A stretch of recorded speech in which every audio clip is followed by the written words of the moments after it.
Okay. All right. Does that sound good? Okay. Cool. Thank you.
Welcome to the Unitarian Universalist Fellowship of Clemson. We are located on the historic lands of the Eastern Band of Cherokee and the Southern Iroquois. It is good to be here and to be with you. My name is Leslie Vissage. My pronouns are she, her, and I am your worship associate today. Here at UUFC, we welcome all who would come seeking a spiritual home among us, whether this is your 100th time or your first. If you happen to be a first-time visitor, we would love to get to know you. If you're here in person, please be sure to visit our welcome table outside the sanctuary and stay for conversation after the service during our social hour. If you are at home and viewing us online, we would be happy for you to receive our newsletter by emailing the office or visiting our website at uufc.org so you can learn more about us. And finally, I'd like to extend a special welcome to our visitors. If you would like, I would invite you to stand as you are willing and able to introduce yourselves. And if you want to do that, please wait for the mic.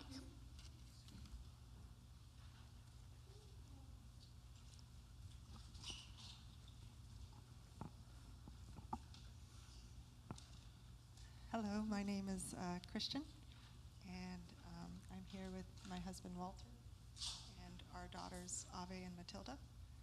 And we recently moved to the Seneca, South Carolina area. We were living in Colorado Springs before coming to this side of the country, and we stopped in Georgia for a moment and then came here to Seneca, and I'm really liking it. Welcome. Thank you. You gotta explain it. He's a man. Nice to meet you.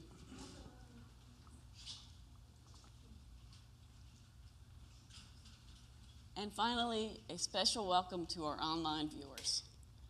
I have several announcements, some of which are located on the back of your order of service. When you have a chance, please take a look at it. There's a lot of good information there. The board is recruiting for several leadership positions, including the president-elect, the shared ministry committee, and the nomination committee. And if you're interested, please contact Carl Dieter, Chin Fu Chin, or myself. And we do need to have people in leadership roles because the church does not function without them. So I encourage you to think about it. And if you have any questions, please come to one of us or anyone on the board. Today at noon, those of you who have registered or wish to join the discussion about 5 wishes and memorial service planning that will take place in the library. And we are working on developing new adult faith formation and learning opportunities for this fall and next spring. Please take a moment to fill out our brief survey. Either online or hard copies are in the foyer and the social room. Place the completed forms into the return baskets. And also, finally, a note that there is now a mold issue in the Founder's House. The board is trying to determine the best way to address the problem. But until we get it addressed, Reverend Holly will be working from home, a coffee shop, or the main building of the fellowship. And they will continue to be available for meetings and visits at the fellowship or in the community. So just reach out if you need anything from Reverend Holly. And now let us sing, rise in body, mind, or spirit, and sing together 395, Sing and Rejoice. And that says 4 times. So.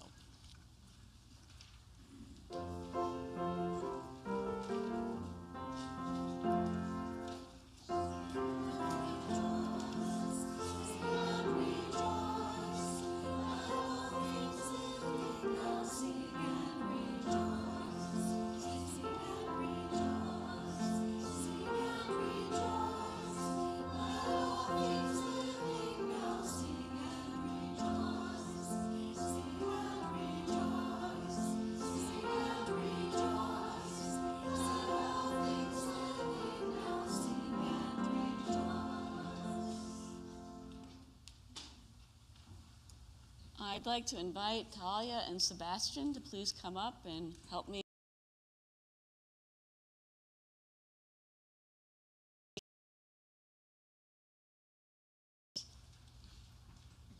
Sometimes it's hard to figure out how to get up here. We gather together in a spirit of love with justice as our guide. This is our chosen covenant, to dwell together in peace, to seek the truth with freedom, and to care for one another.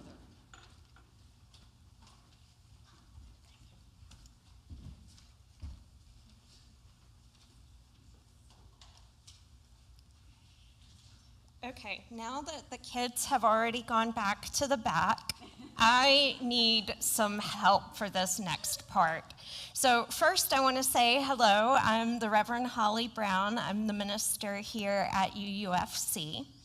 And I too am glad that you're here this morning. And I'm so glad we have the number of kids that we do. So I want to frame this a little bit, and then I want to ask any of the kids that would like to help me to come forward. So just a minute, okay?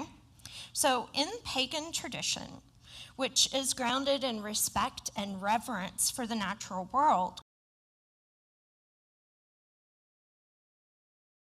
of beginning the ceremony.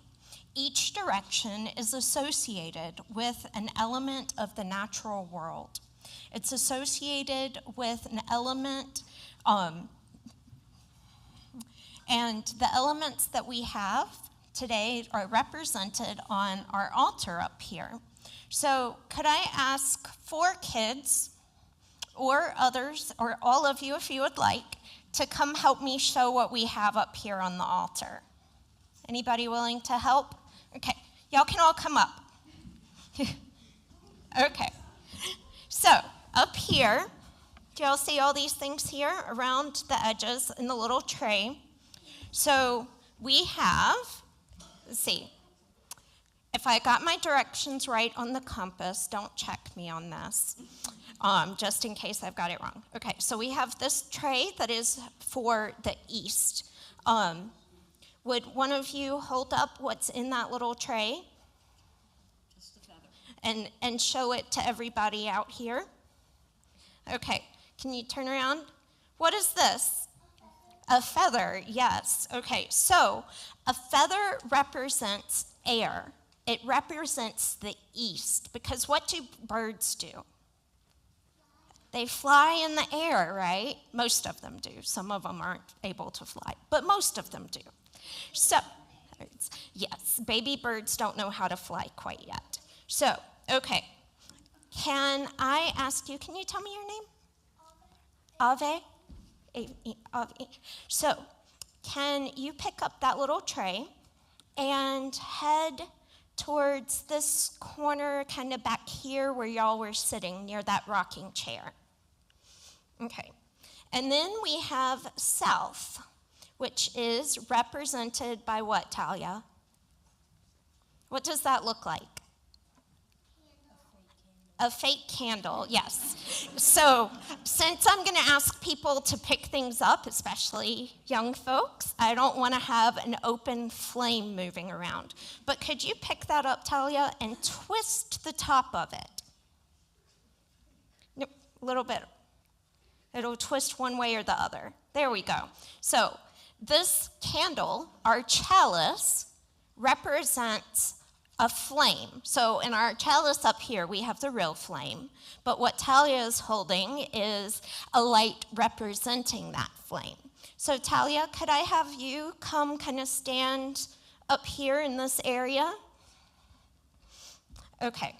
And then, Sebastian, what's this little thing right over here in this corner? Okay, well, we'll do rocks, yes. So rocks represent for us today the earth, but we also have rocks that we place in this vessel that represent our joys and our concerns each week. So these represent the north and earth. So could I have you pick up that little tray and head kind of back over here towards this corner? Okay. And then finally, can you tell me your names? Ethan? Aiden? Hayden. Okay. Hayden. Sorry. Got to make sure I get it right. Hayden and Matilda. Nice. Okay. So, would one of you pick up the last thing that's over here on that side? Okay. So, can you look down in it? Maybe you can ask Matilda to look down in the hole and see what she sees. What do you see in there? Water, yes. So water represents west. It represents our water communion that we have every year. So could I get you to head over here kind of near Mr. Cory with the piano? Both of you can head that way, if you'll carry that over there with you. I'm going to have y'all hold it for just a minute while I do a reading, and then I'm going to have you bring it back, okay? All right. So, now that we have our directions represented with our very helpful young people, I have a reading from John Goodwin calling the Four Directions. Spirit of East, and you don't have to repeat it, but if you want to, you can. Okay. Spirit of East, spirit of air, of morning and springtime, be with us as the sun rises in times of beginning, times of planting. Inspire us with the fresh breath of courage as we go forth into new adventures. Spirit of South, spirit of fire, of noontime and summer, be with us through the heat of day and help us ever growing. Warm us with strength and energy for the work that awaits us. Spirit of west and water, of evening and autumn, be with us as the sun sets and help us to enjoy a rich harvest. Flow through us with a cooling, healing quietness, bring us peace. Spirit of north, of earth, of nighttime and winter, be with us in the darkness in a time of gestation. Ground us in the wisdom of the changing seasons as we celebrate the spiraling journey of our lives.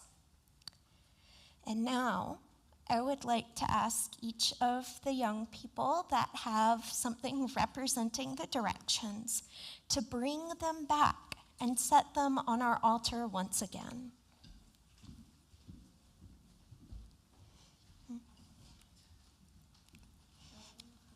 You can leave it on.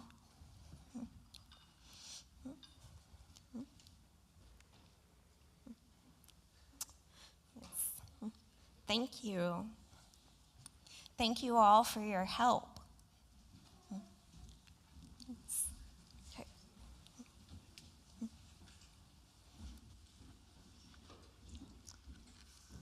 This is the time that we share, oh, I'm sorry, wrong one. This is the time that we set aside for the offering in order to give towards the financial vitality of this community. Also, 25% of the designated collection each week goes to an organization in the local community that we partner with. For the month of September, we're partnering with the Clemson Child Development Center. And also, each week we collect non-perishable food for the Clemson Community Cares Food Bank. You may also donate by going to the UUFC website and using the donate button. There you'll see options for paying your pledge and donating towards the various organizations we partner with. And we thank you for your generosity.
This is a time that we set aside during each of our services to share of our joys and concerns, the things that bring us hope or celebration and concerns.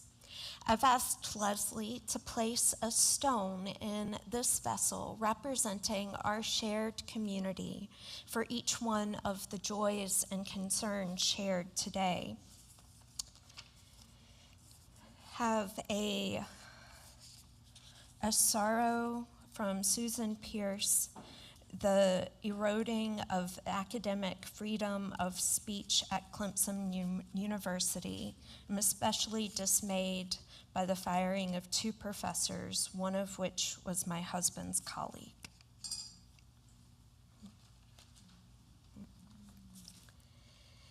Have a joy and concern from Louis Breger. This is going to be my last Sunday with you this fall as I'm returning to Turkey. I will miss my UU community and family. We will miss you too, Louis. And I have a joy from Wanda, and she's grateful to be among this wonderful fellowship of people. I had 2 joys and concerns submitted to me by email today. One is from Kathy Crane, which is both a joy and a concern. Today is the International Day of Peace, established by the United Nations. The International Day of Peace, recognized as a period of nonviolence and ceasefire. Since 1984, there's been a modestly funded U.S. Institute of Peace. The current president has recently signed an executive order intending to abolish it. And I have a joy and concern from Nancy Brown that her husband has finished his radiation, but is very tired following it. And he also had a surgery this past week to repair an aortic aneurysm following some iron transfusions for anemia. But he's recovering, but Nancy's gonna stay home and make sure he has what he needs.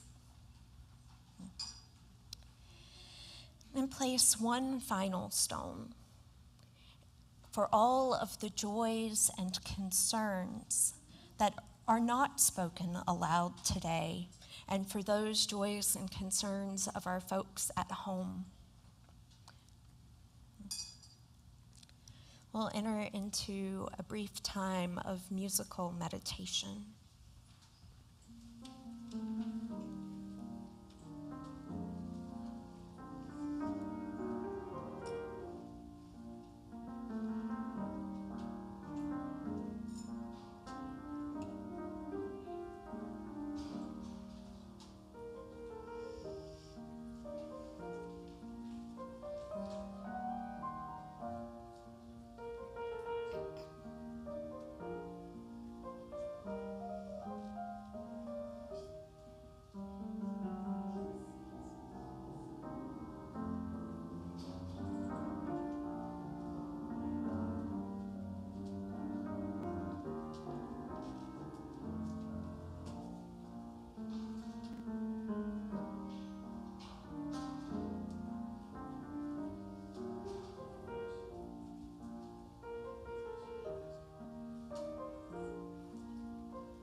Good morning. So this is the time in our service that we call our Time for All Ages, and sometimes I share a picture book with you with slides up on the screen, and sometimes I do the Wonder Box.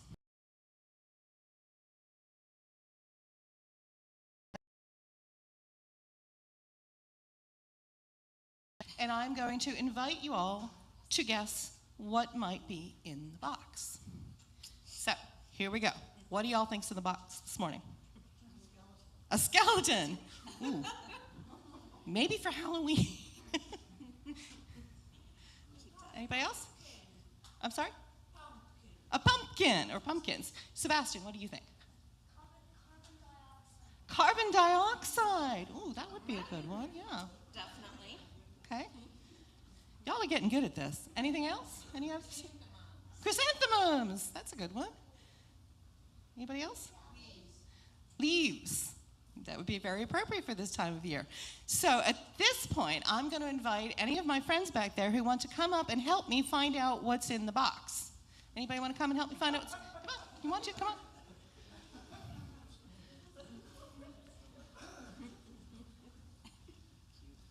Okay, Matilda, you want to be the first one to open it? Go ahead and open it. Okay. Apples! Go ahead and take one out. Everybody else, come take one.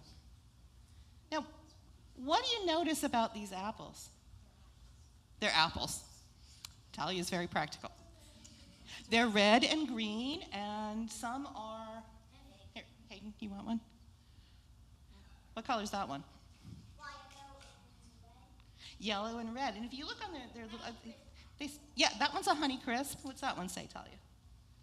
It's a Cosmic Crisp.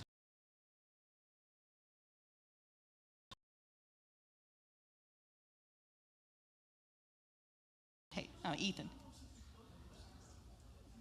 I think that one is a Granny Smith. That's a Honey Crisp too? Okay. So they're all different kinds of apples. And you know what? All those apples are going to taste a little different. A Red Delicious. Yes, that's very good. So some of these apples are going to be more sweet than others. Some are going to be a little bit more sour, like the Granny Smith is like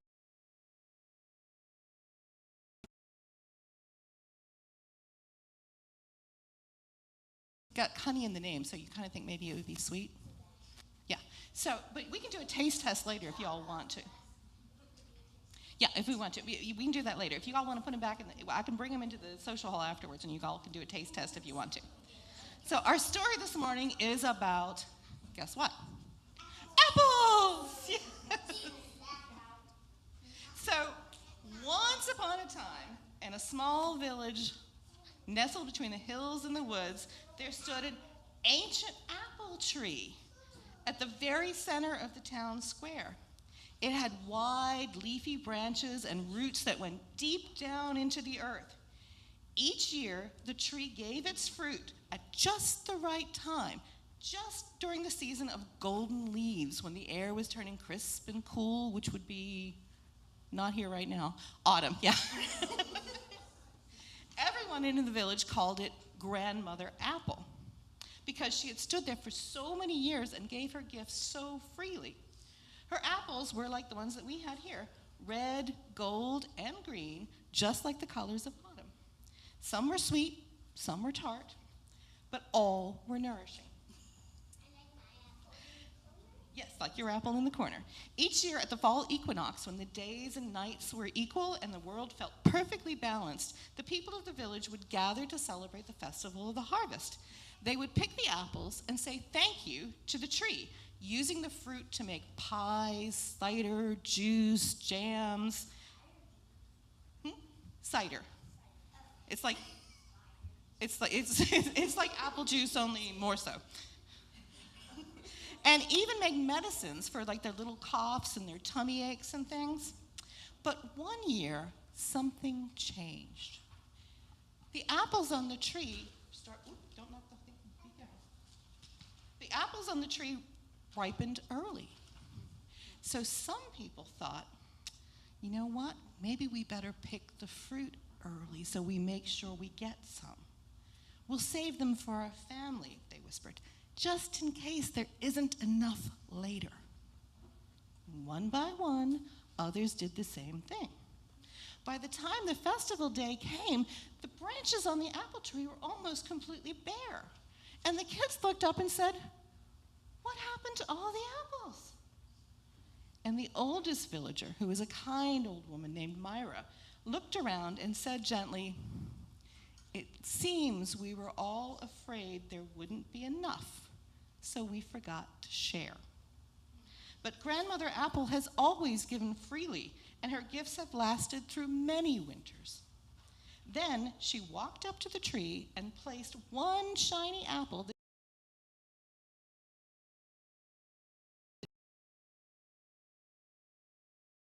followed suit. Some gave apples, some gave dried fruit, some gave juice or cider or jams. Some even gave apple seeds to plant new trees with. The festival became not about having the most, but about sharing the best of what they had. That year, the village felt warmer in spirit even as the days grew colder. And Grandmother Apple? The next year, her blossoms were more beautiful than ever before because her roots had felt the love that had been returned. Thank you. Yes? What's the difference between apple and cider, or apple juice and apple cider? You know what? I think it's just sometimes juice has more sugar put into it. But that's a really good question, and I'm going to have to look that up. It's more clarified. It doesn't have pulpiness in it, it's a little thicker, and usually has some spices sometimes added to the apple cider. There you go. All right, thank you all. You can go back to your coloring and whatnot.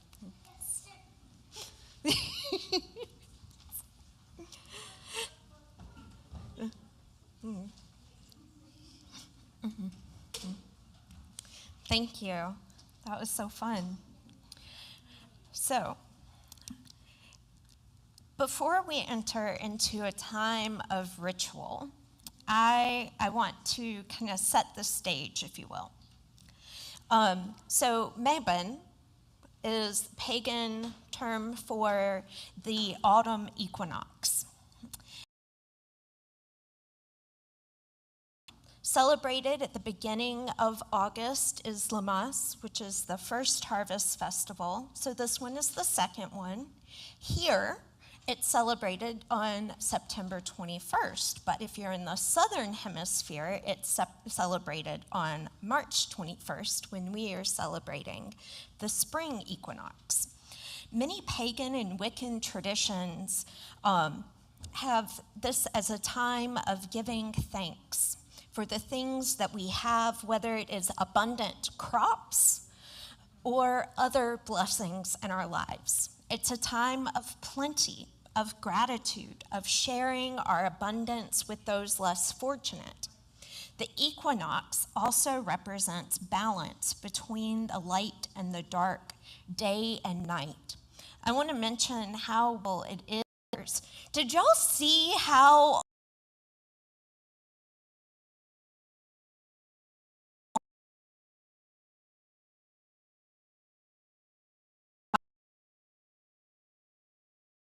a really great job? Yes. So, there are many different rituals that can be used to celebrate this time, perhaps collecting food for others from our abundance, celebrating with focusing on the balance between dark and light, maybe picking a time that is the perfect balance of those light and dark. The focus on the elements of harvest, focus on gratitude. Today, we're going to combine the two of harvest and gratitude by using the carrots that are over here and the apples that are on this side. So I want everyone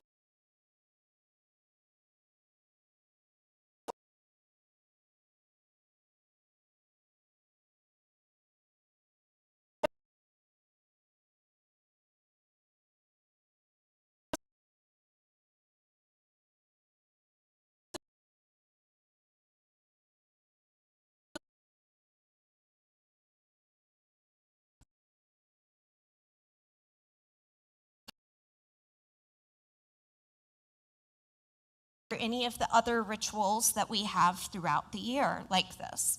So, however, there has been COVID that has been shared recently. So, Karen and I are going to sanitize our hands. And then when you come up, we will hand you a little cup that has carrots in it or apples in it so that not everybody's hands are touching everything, okay? And so this is the important part. Are y'all all paying attention? Okay. Once you pick up your cup with your apple or your carrot slices, take them back and hold on to them. Can y'all manage not to eat them right away? Okay. A little bit of patience. Okay. So, I'm going to have some words to guide you in thinking about gratitude. But while you're getting up and getting your carrot or your apple, I'd like you to start thinking about some things that you might be grateful for right now. And I've asked Leslie to help me with directing traffic, so to speak, as you move around. So, we are going to start in the back corner with all of our young folks, and then we're going to come up this side, and from the middle, we'll come around, and you'll go back to your seat. So you'll go up this aisle, and then back down and down the aisle to your seats. And for all of our folks over here, you're going to go down that aisle and around the front, okay? All right, and then you're gonna choose your carrot or apple slice by coming to me or Karen, and Cory's gonna play while we're all moving around.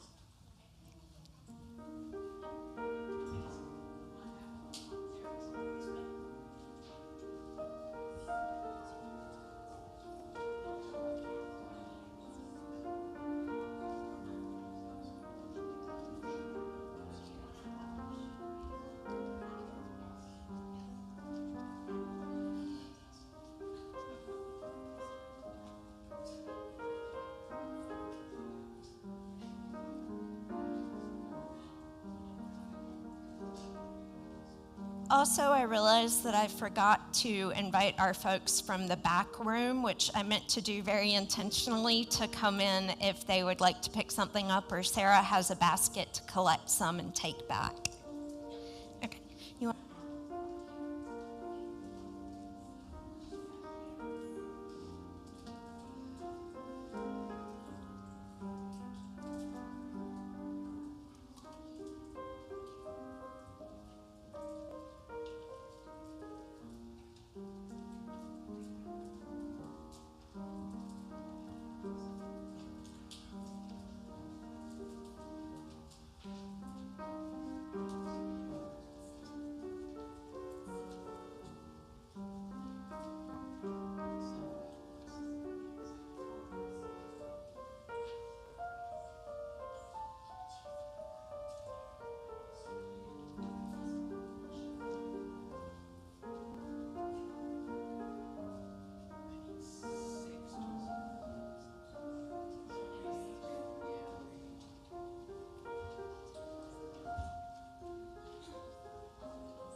So I want to ask Cory and Ramy if you would like apple or carrot brought to you.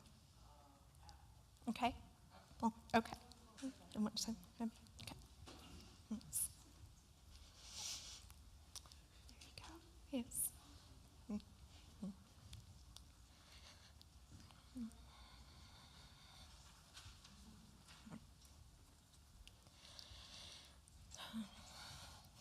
Now, did y'all remember to not eat your apples or carrots? You still have them? Okay. And I want to make a note that if you need to wait longer to eat your apple or carrot because you feel like you need to have something to drink immediately afterwards, please feel free to wait until you're in the social hall, but remember to take it with you, please. So, did y'all have a chance to think about some things that you are grateful for? Okay, good. So I would like to invite you to close your eyes for a moment, holding your cup with your carrots or your apples.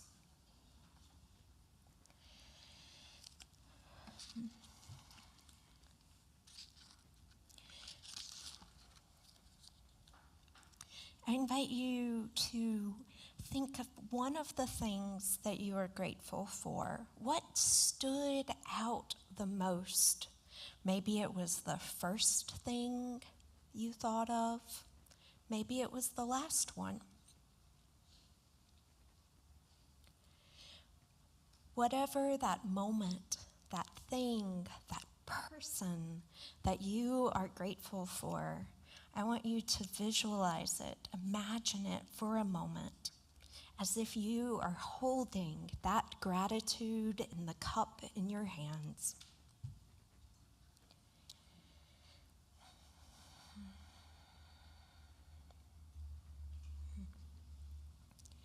Now, when you're ready, I invite you to open your eyes again and take a bite of the blessing, of the gratitude of harvest that you have with you.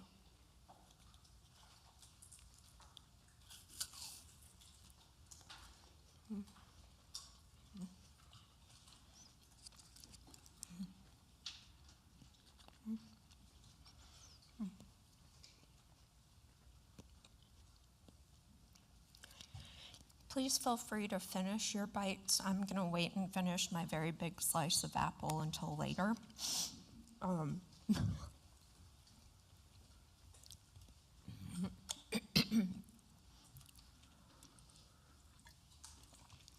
As you have this piece of fruit or this vegetable that represents harvests at this time of year, may you carry a gratitude with you. May you be reminded every time that you eat a meal of that gratitude that you feel in this moment. May it be so, and blessed be. So, now I am going to invite the choir, after a moment of them being able to finish what is in their mouth, to come forward to sing Earth, My Body, along with Renee accompanying on the drum.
one of the things that I am grateful for is Elaine's willingness with the choir to do this song, which is one of my favorites, and to let me join them in doing so.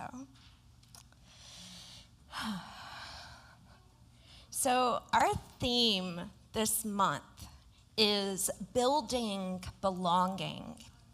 And so today I want to consider how we belong to the earth, how we belong to nature, because we are part of the natural world. We are not in dominion over it, although there are those that might think they are. As we reflected on briefly during the ritual, I want to draw it out a little bit more, that we are nurtured by the harvest, not just of the apples and the carrots that we partook in today, but it is something that is celebrated in many different ways, in many different cultures. Maybe you're familiar with celebrating it around a time of what we celebrate as Thanksgiving later in the fall, or perhaps harvest festivals in October with hay rides and pumpkin patches and apple orchards that you can go have adventures in. And maybe cooler weather and leaves changing, but certainly not here at the moment, right? I don't think I've seen any leaves starting to change yet.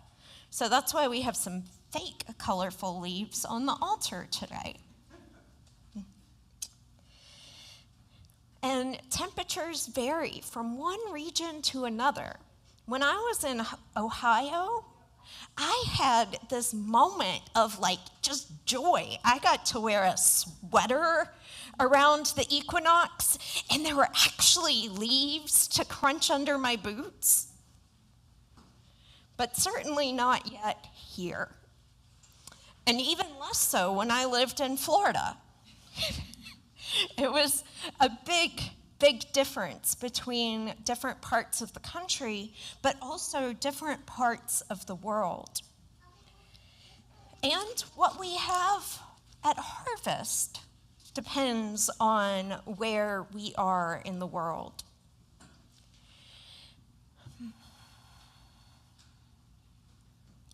There are many celebrations of harvest and different traditions. In addition to the beginning of Mebane, or the fall equinox, autumnal equinox, which is officially tomorrow, it's also the beginning of the Jewish observation of Rosh Hashanah. In October, there will be Yom Kippur and then harvest celebration that follows. And I, for the life of me, cannot remember how to pronounce, is it Sukkot, S-U-K-K-O-T? Okay, Sukkot. If anybody knows, please correct me later.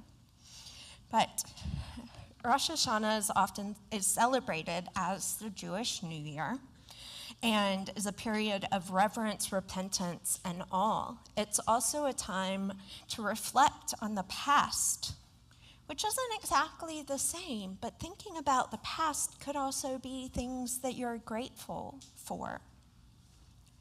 And these observations of Yom Kippur and Rosh Hashanah and Sukkot all take place typically in September or October. The dates vary a bit, as does the equinox, although the variance in the equinox is a much smaller window of days. So regardless on the details, the religious tradition that we come from, the ways that we celebrate, whether it is pagan traditions where we partake of vegetables and fruits, of times of experiencing and expressing gratitude, meditating on the balance that we seek in our lives. Maybe some of the balance that's already there, but who here has to think about the balance of things in your life Am I the only one? No. Okay, lots of hands. Okay. So, regardless of all of these details of harvest time and what foods we gather, we are reliant upon the earth. We are reliant upon the food that is provided by nature. Whether it is harvested on a large scale, big operations, or your own vegetable garden or fruit trees in your yard, or has anybody here ever been foraging out in nature looking for things that are edible? I know if Chen Fu was here, I would definitely, so we've got a few people. So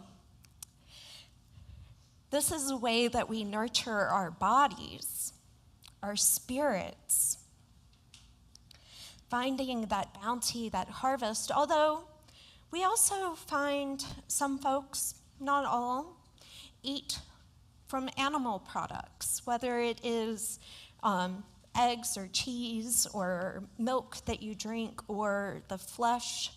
Others abstain completely from all animal products and rely more heavily on fruits and vegetables in our world around us. Now, if we don't take care of the earth, what happens to all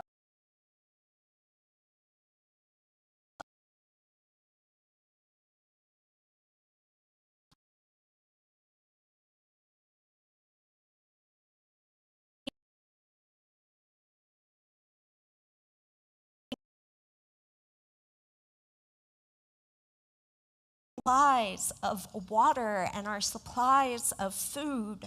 When I was in South Africa a few years ago, they were having the worst drought ever.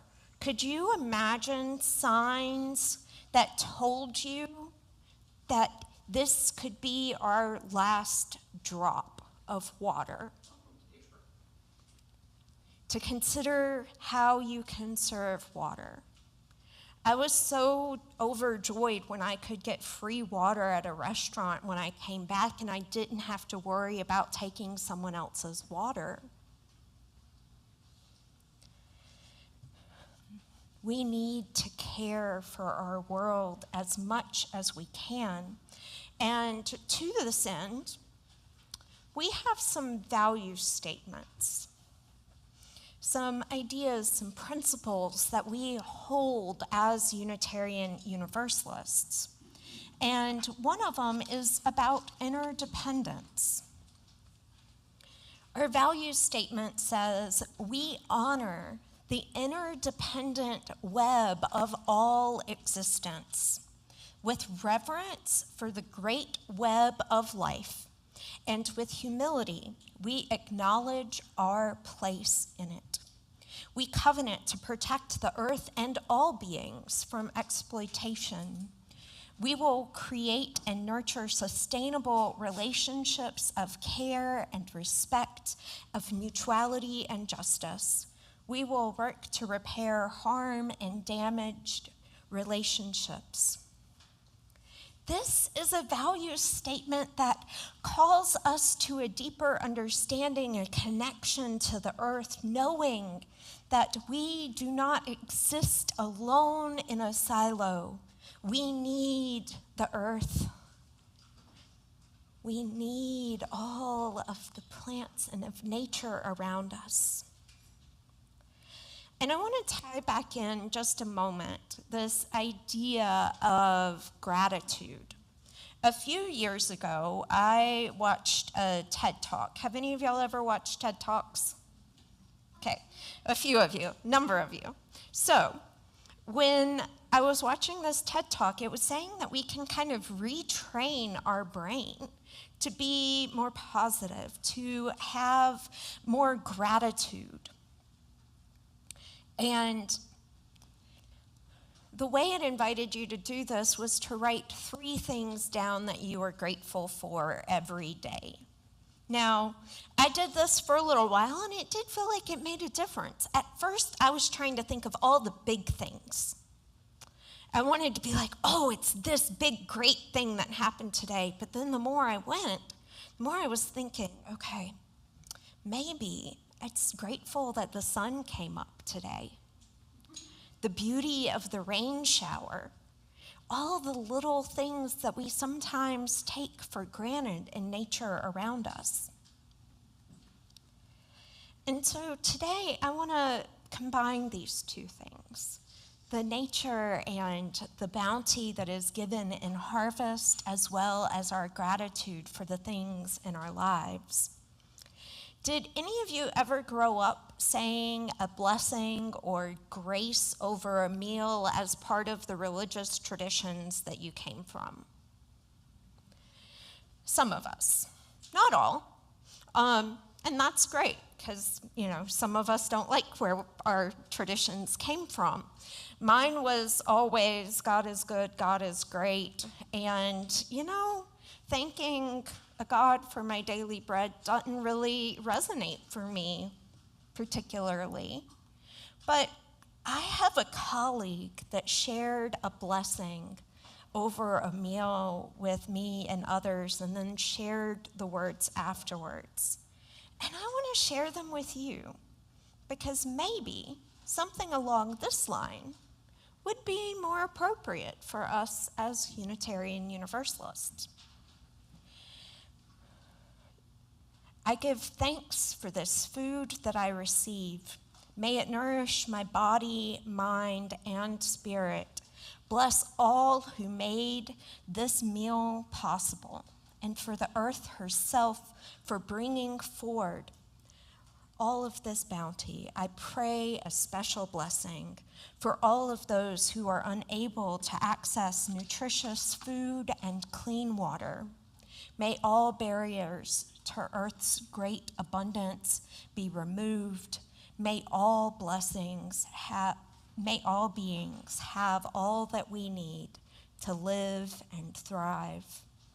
Amen and blessed be. I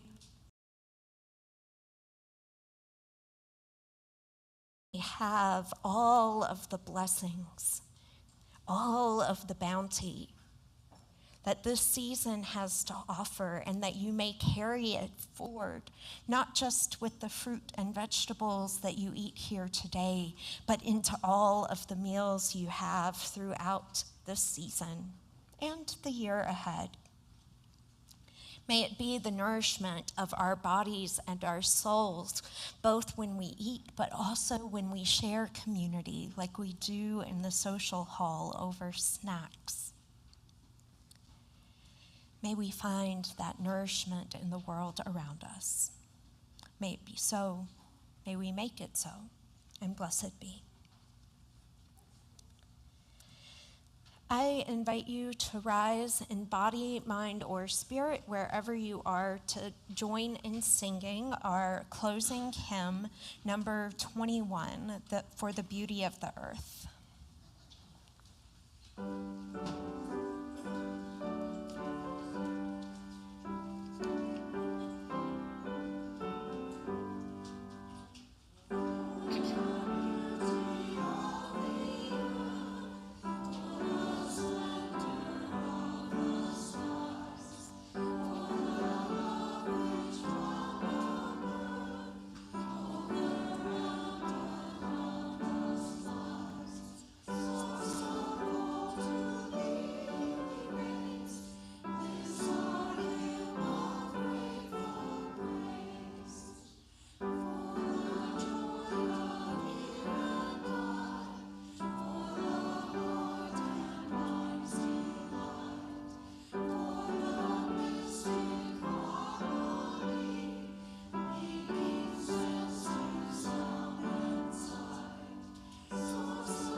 May you go forth today with